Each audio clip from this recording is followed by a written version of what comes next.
A Supreme Court decision just landed that shocked every legal expert in the country. And if you aren't paying attention, you are already behind the curve. 9 justices, 0 disagreements, and a ruling that could reshape how gun laws work in America forever just dropped. What makes this even more stunning is that liberal and conservative justices agreed completely on something involving your constitutional rights. That almost never happens in Washington. And when it does, it usually means the system is about to change drastically. Before we dive in, let me ask you something serious about how you get your news. Are you subscribed to this channel, or are you relying on the algorithm to feed you critical legal updates? Because here's the deal, the algorithm hates this content. Thousands of gun owners miss critical Supreme Court rulings like this one every single month, and then they get blindsided when laws change in their state. They wake up one morning to find out their carry permit is invalid, or their local park is now a felony zone because they missed the news. I break down these complex decisions into plain English, so you actually understand what is happening to your rights in real time. Hit that subscribe button right now so you never miss an update that could affect your freedom. Seriously, do it now. I'll wait a second while you click it. Okay, let's get into what just happened and why the legal world is buzzing. The Supreme Court delivered a 9-0 unanimous decision that deals with how courts must handle Second Amendment cases going forward. Now, you might be thinking, wait, didn't we already have major gun law rulings recently? Yes, we did. And that is exactly why this new ruling is so critical. But this new decision clarifies something huge that lower courts have been getting wrong for months, and that is going to have a massive ripple effect. Here's what you need to understand about the legal chaos of the last 2 years. Back in 2022, the Supreme Court issued a landmark ruling in a case called New York State Rifle and Pistol Association versus Bruen. That decision changed the entire framework for how judges evaluate gun laws in America. It basically said that gun regulations must be consistent with America's historical tradition of firearm regulation. If a modern gun law doesn't match up with historical examples from when the Second Amendment was written, that law is unconstitutional. Pretty straightforward, right? It sounds simple on paper, but in practice it became a nightmare. Well, here's where it gets messy and why the Supreme Court had to step in again unanimously. After that Bruen decision came out, lower courts across the country started interpreting it in wildly different ways. Some judges said, okay, we need to find almost identical historical laws from the 1700s and 1800s to justify modern regulations. Other judges said, no, we just need to find laws that are similar in principle, even if the details are different. This created total chaos in the federal court system, with different states living under different rules. Gun laws were being struck down in some states and upheld in others, even when the laws were nearly identical in their wording. Gun owners had no idea what was legal anymore because the judges themselves were confused. So the Supreme Court took up a new case to clean up this mess and set the record straight once and for all. And this is where the 9-0 unanimous ruling comes in to change the game. The court said, look, lower courts, you're doing this wrong. When you analyze gun laws under the Bruen test, you need to focus on broader historical principles, not just narrow, specific details. Let me explain what that means in regular English so you can use this argument yourself. Imagine there is a modern law that says you can't carry a gun in a government building today. A strict interpretation would require finding a law from 1791 that specifically banned guns in government buildings. But here's the problem with that strict approach. The world has changed since 1791. Government buildings in 1791 look totally different than they do today in the 21st century. There were no TSA checkpoints, no cuirasses with metal detectors, and no massive federal office buildings with thousands of employees. So if you demand an exact historical match, you would almost never find one because the modern world didn't exist back then.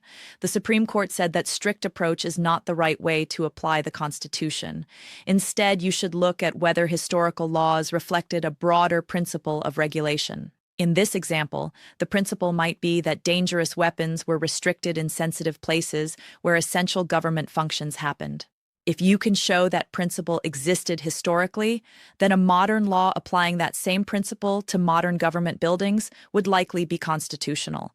It is about the why and the how of the law, not just the specific words used in 1791. Now, here's the part that most people are missing because the headlines are too simple. This unanimous ruling doesn't automatically make all gun laws legal or illegal overnight.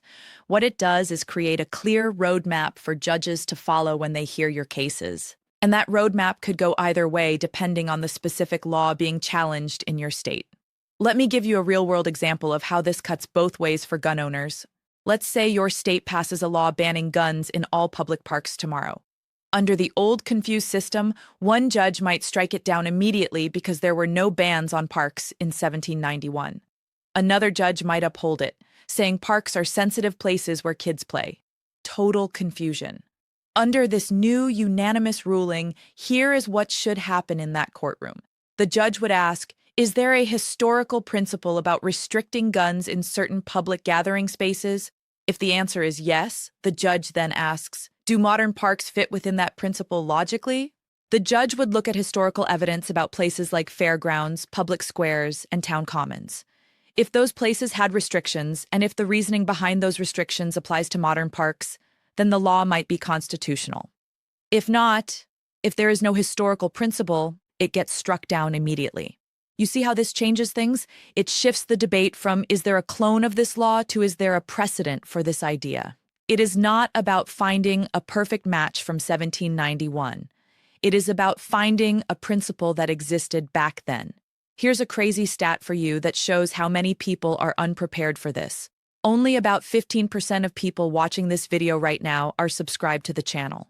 That means 85% of you are gambling with missing the next major legal update that could save you from a felony. Don't do that. The stakes are too high to be uninformed in this legal environment. If you are finding this breakdown helpful, imagine getting these explanations every time a major gun law decision drops. Hit that subscribe button so you are a part of the informed 15%, not the confused 85%. Do it now. All right, so what comes next? This is the critical part that affects your daily life. This unanimous Supreme Court decision is going to trigger a massive wave of new court cases across the nation. Here is why. Hundreds of gun laws across the country are currently being challenged in lower courts right now. Those cases have been on hold, frozen in place, waiting for clarity from the Supreme Court. Now that clarity just arrived, judges are going to start revisiting cases they put on pause months ago. Some gun laws that were previously upheld might now get struck down because judges were using the wrong test. And some laws that were struck down might get upheld because judges were being too strict and demanding perfect historical matches. It is going to be a wild few months in the court system as the backlog clears. Let me walk you through what this means for you personally, depending on where you live. First thing, if you live in a state with strict gun laws like California's or New York, pay very close attention. Legal challenges happening in your state right now are about to wake up. Laws about where you can carry, what features your gun can have, and who can get a permit are all going to be re-examined. Some of those laws might not survive the new principle test if the state can't find a historical justification.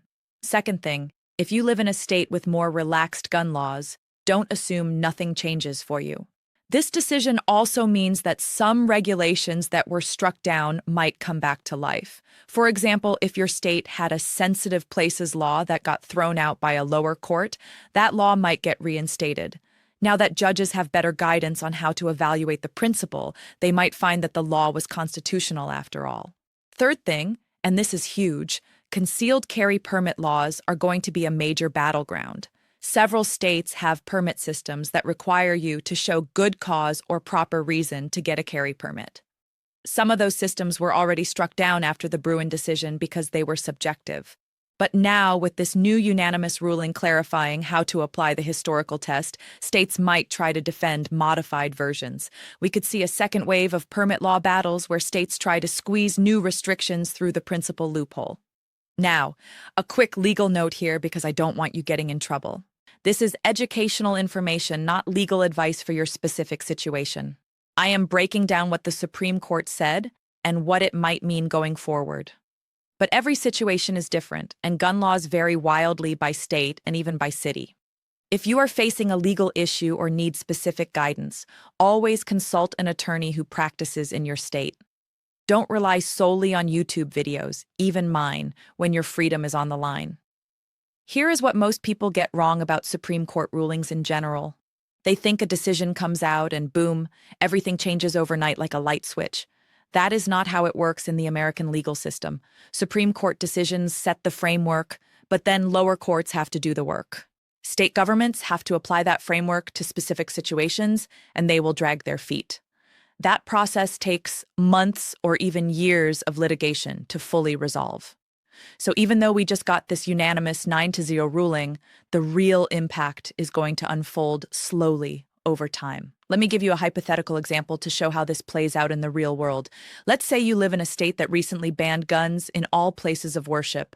You think that law is unconstitutional, so you want to challenge it in court. Here's what happens next. You would file a lawsuit in federal court with the help of a gun rights group. The judge would look at this new Supreme Court ruling and apply the principal test to your case. The judge would ask, is there a historical principle about restricting guns in houses of worship? Your lawyer would argue, no, churches and synagogues were never treated as sensitive places historically. And in fact, armed self-defense in religious spaces was common in early America. The state's lawyer would argue, yes, places of worship are similar to other sensitive locations. They would claim they are like polling places during elections, which did have historical restrictions. The judge would examine historical records, legal writings from the founding era, and previous court decisions. Then the judge would decide whether the modern law fits within a legitimate historical principle. If yes, your challenge fails and the law stands. If no, the law gets struck down as unconstitutional. But here's the kicker. Either side can appeal that decision to a higher court. So the case goes to a circuit court of appeals where 3 judges review everything again. They might agree with the lower court, or they might reverse the decision entirely. And if the case is important enough, it could eventually go back to the Supreme Court for a final answer. This whole process could take 3 to 5 years to finally resolve for your state. That is why staying informed matters so much. You have to know the rules today. You need to track these cases as they move through the system so you know what is legal in your area right now. It is not enough to know what might be legal eventually. You need to know what keeps you out of jail today. Hey, 78% of people watching right now still aren't subscribed, which is honestly shocking. Don't be part of that group that gets caught off guard by a law change. Join the community of gun owners who get these legal breakdowns first and stay ahead of the curve. I'm covering every major Second Amendment case, every new law, and every change that affects your rights. Click subscribe right now so you're never caught off guard by a sudden change in the rules. Seriously, it takes 2 seconds and it costs you absolutely nothing. Now let's talk about what you should actually do with this information right now. First, check what gun laws are currently being challenged in your specific state. A quick Google search for gun lawsuits plus your state name will show you what is happening. Look for cases that mention the Bruen decision or this new unanimous ruling. Those are the ones that might change things for you soon, so keep an eye on them. Second, if you carry concealed, review your state's laws about prohibited places immediately. This is the area most likely to see changes in the next year due to this ruling. Laws about carrying in schools, government buildings, public transit, and private property are all being challenged. Make sure you know the current rules so you don't accidentally break them while courts figure things out. Third, stay connected to Second Amendment advocacy groups in your state. Groups like your state's gun rights organization, the Firearms Policy Coalition, and the Second Amendment Foundation are active. They're actively litigating these cases, and they send out alerts when major decisions drop. Sign up for their email lists so you get updates in real time directly from the source. Fourth, and this is important, don't assume you know what is legal based on what you heard online. Gun laws are changing fast right now, faster than websites can update. What was illegal last year might be legal today, and what is legal today might be illegal next month. Always verify current laws before you carry or transport a firearm across state lines. Here's the part that shocked me when I researched this deeper. Legal experts are saying this unanimous 9-0 ruling might actually lead to more gun laws being upheld. That sounds backwards, right? How can a pro-Second Amendment ruling help gun control? Let me explain why they think that. Under the old confused system after Bruen, lower court judges were being strict. They were demanding almost perfect historical matches, which meant lots of modern gun laws failed the test. But now, with the Supreme Court saying judges should focus on broader principles, it is easier for states to defend their laws. They just need to show a historical principle existed, not a perfectly identical law. So, ironically, a unanimous Supreme Court ruling that clarifies a pro-sec amendment decision might help the other side. It might actually make it easier for some gun restrictions to survive legal challenges in the short term. Wild, right? But here is the flip side that gives us hope for the future. This ruling also makes it harder for states to pass totally new types of gun control. If a state tries to ban something that has zero connection to any historical principle, courts will strike it down faster. So we are likely to see fewer experimental gun laws and more arguments about history. We won't know which category most laws fall into until courts work through the cases one by one. This is going to take years to fully play out, which is why patience and vigilance are key. And that is why you need to stay informed every step of the way. Laws are going to change, court decisions are going to come down, and your rights are going to shift. You can't afford to be in the dark about any of it because ignorance of the law is not a defense. Speaking of staying informed, let me hit you with some urgency here. The legal landscape for gun owners is shifting faster right now than at any time in the last 50 years. If you are not subscribed to this channel, you're flying blind in a storm. My next video breaks down the 5 states where gun laws are about to change dramatically. Subscribe now so you catch that video the second it drops. Don't wait on this. Let me wrap this up for you with a final thought on what this all means. The Supreme Court just delivered a 9-0 unanimous ruling that clarifies the rules. Instead of demanding perfect historical matches, judges now focus on broader historical principles. This is going to reshape hundreds of ongoing court cases and determine the future of gun rights. Let's build a community of informed Second Amendment supporters who actually understand the law. Click subscribe, turn on notifications, and I will see you in the next video. One last thing, stay safe, stay legal, and stay informed out.